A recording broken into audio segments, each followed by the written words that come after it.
Esse é mais um vídeo da nossa série sobre a história dos concílios.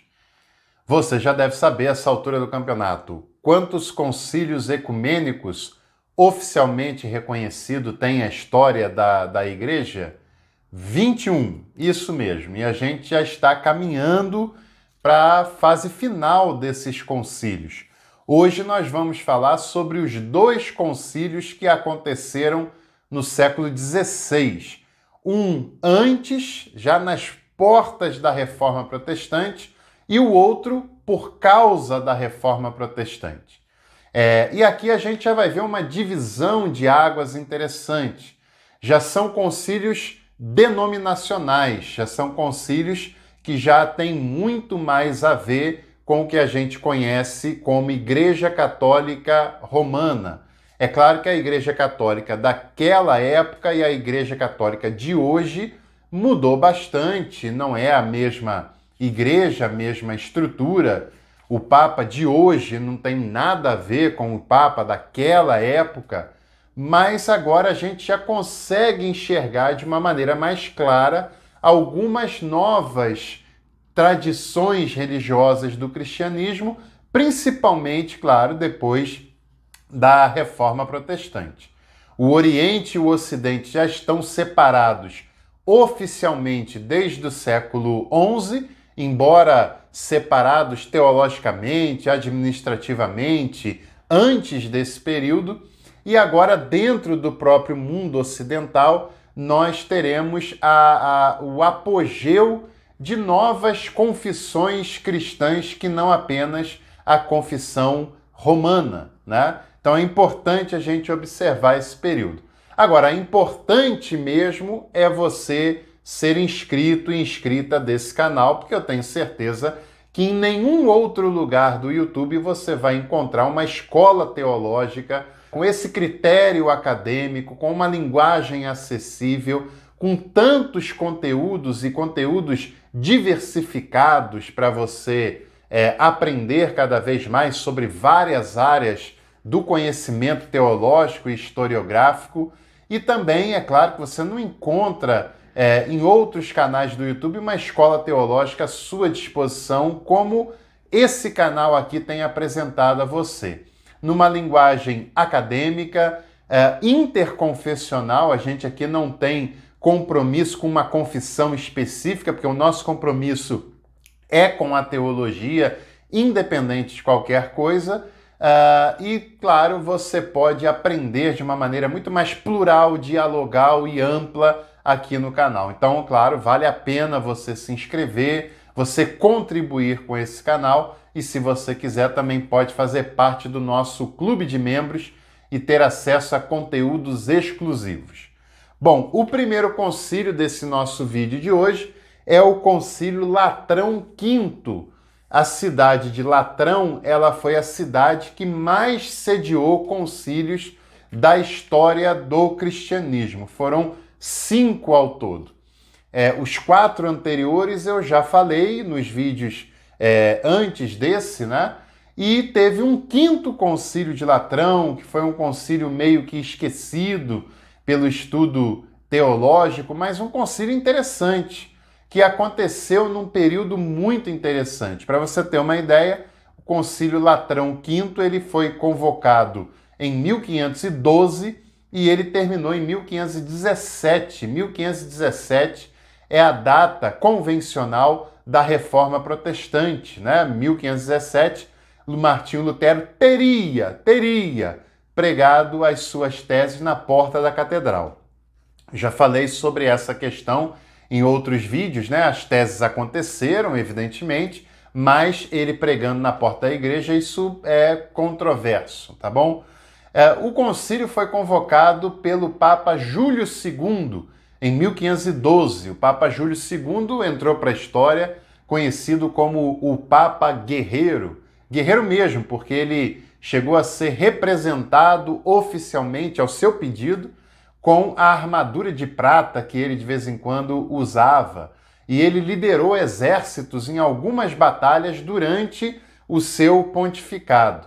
Papa Júlio II, ele convocou esse concílio numa tentativa de resguardar a sua autoridade, de resguardar a autoridade pontifícia, que já começa a sofrer alguns questionamentos muito interessantes. Por exemplo, a famosa viagem de Martinho Lutero a Roma foi em 1510, alguns anos antes da convocação por parte do Papa Júlio II. E o Papa Júlio morreu no ano seguinte, em 1513, mas o seu sucessor, o Papa Leão X, deu continuidade a esse concílio até a sua conclusão em 1517.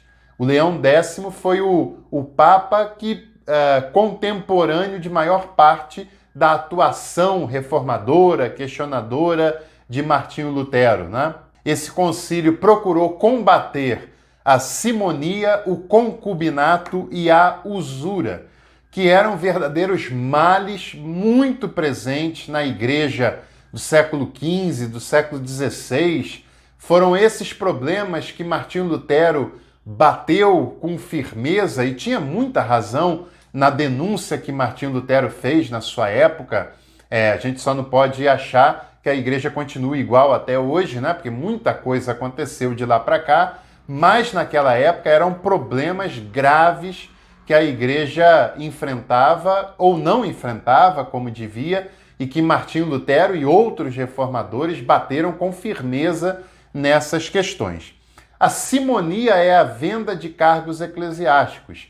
Geralmente se passava um cargo, um benefício eclesiástico para filhos, né? Muitas vezes filhos bastardos, né? Porque se o clero ele precisava ser celibatário e ele tinha filhos, então havia alguma ilegalidade nesse processo, é claro, né? Então há uma tentativa discreta de combater a simonia, de combater o concubinato, que eram pessoas que na teoria tinham que ter voto de celibato, mas nas entrelinhas tinham lá os seus casos, as suas concubinas, e esse foi um dos grandes males da igreja naquele período.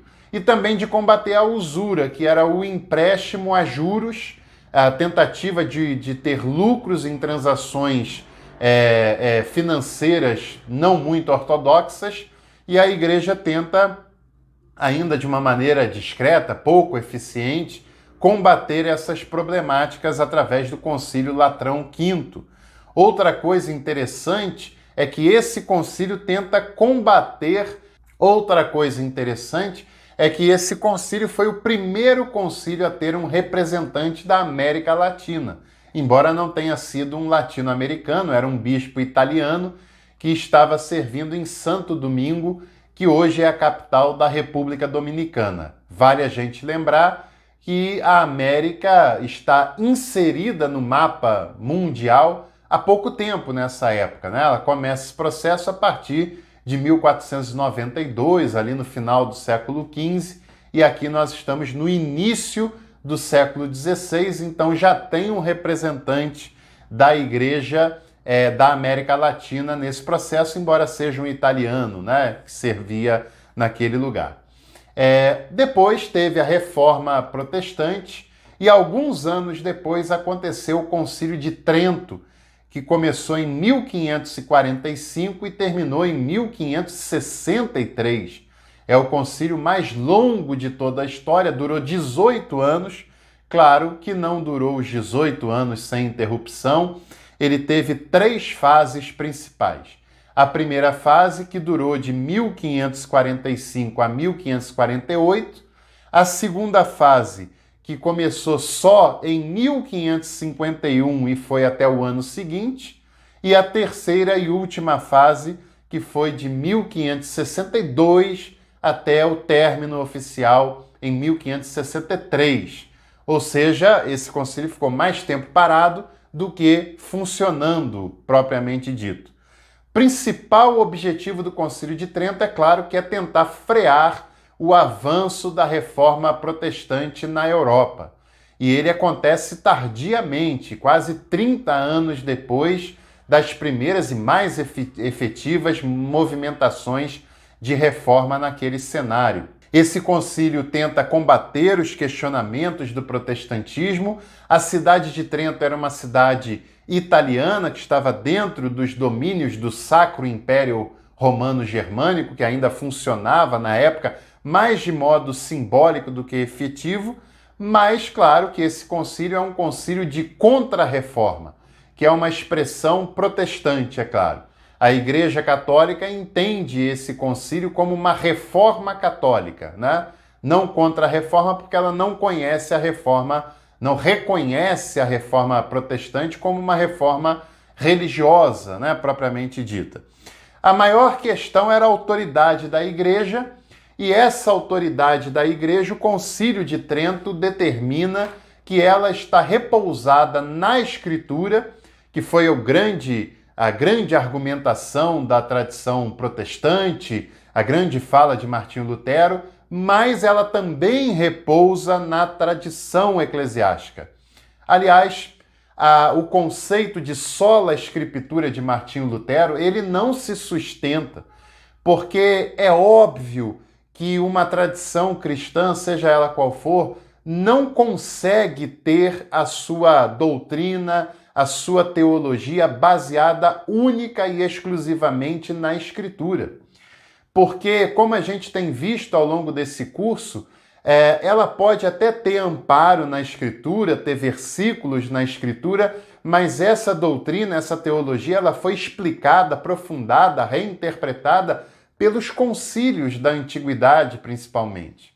Por exemplo, não há na Escritura uma declaração nítida, contundente, da divindade de Jesus, da divindade do Espírito Santo. Isso vai acontecer nos concílios, Nicéia, Constantinopla I, Calcedônia. Claro que eu não nego essas realidades, evidentemente, a fé cristã não nega essas realidades, mas elas foram formuladas pela história dos concílios, ainda não na Escritura, né? Claro, busca bases da Escritura, tem evidências, etc., mas ela é declarada dessa maneira pelos concílios.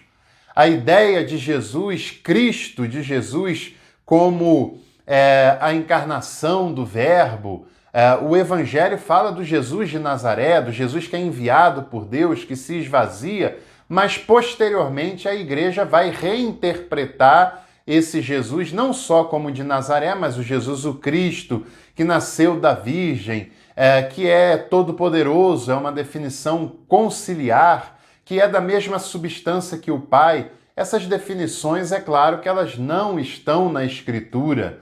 A própria palavra Trindade, o conceito relacionado a ele, a questão da homoousia, de ser da mesma substância que o Pai, são conceitos determinados, aprofundados pelos concílios ecumênicos.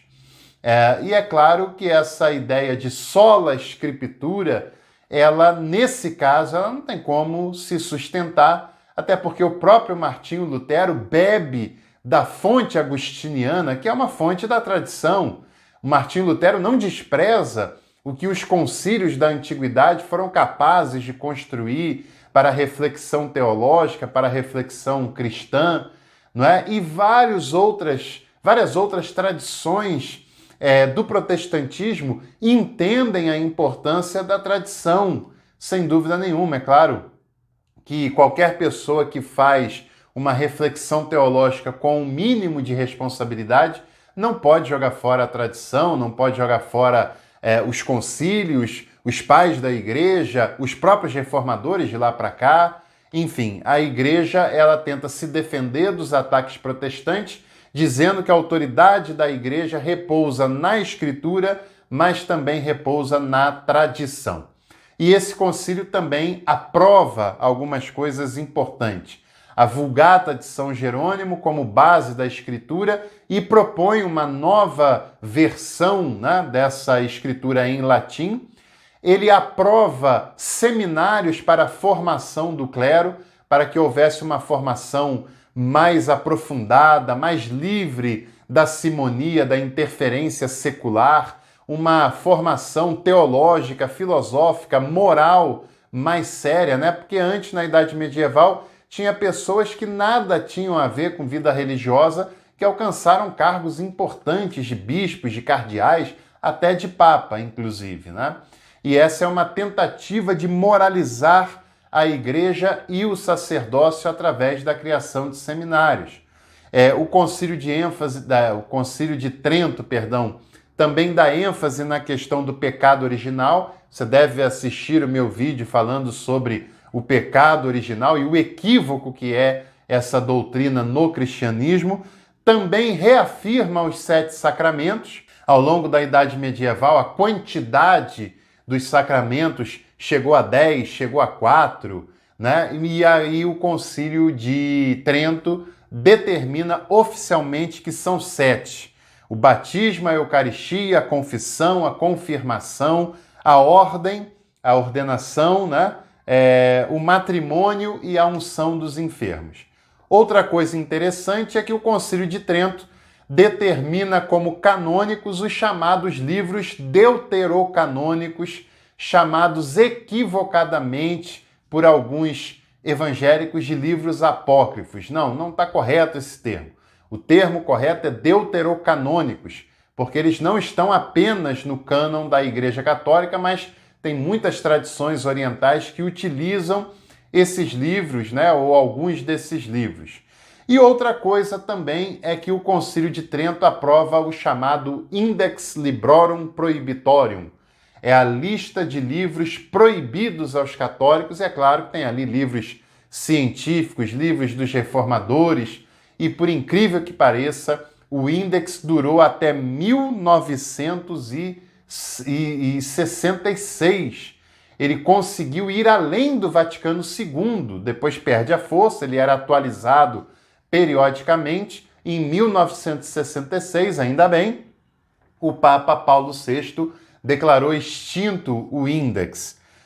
E também a gente deve saber que o Concílio de Trento ele lutou contra a venda das indulgências, a venda de perdão, coisa que foi uma das principais causas, bandeiras de Martinho Lutero na época da Reforma Protestante, dos seus argumentos, e que era um mal claramente presente na igreja medieval daquela época, ali do século XIV em diante, né? Antes tinha coisas mais pontuais, mas naquele período fica algo muito problemático, muito sério, né?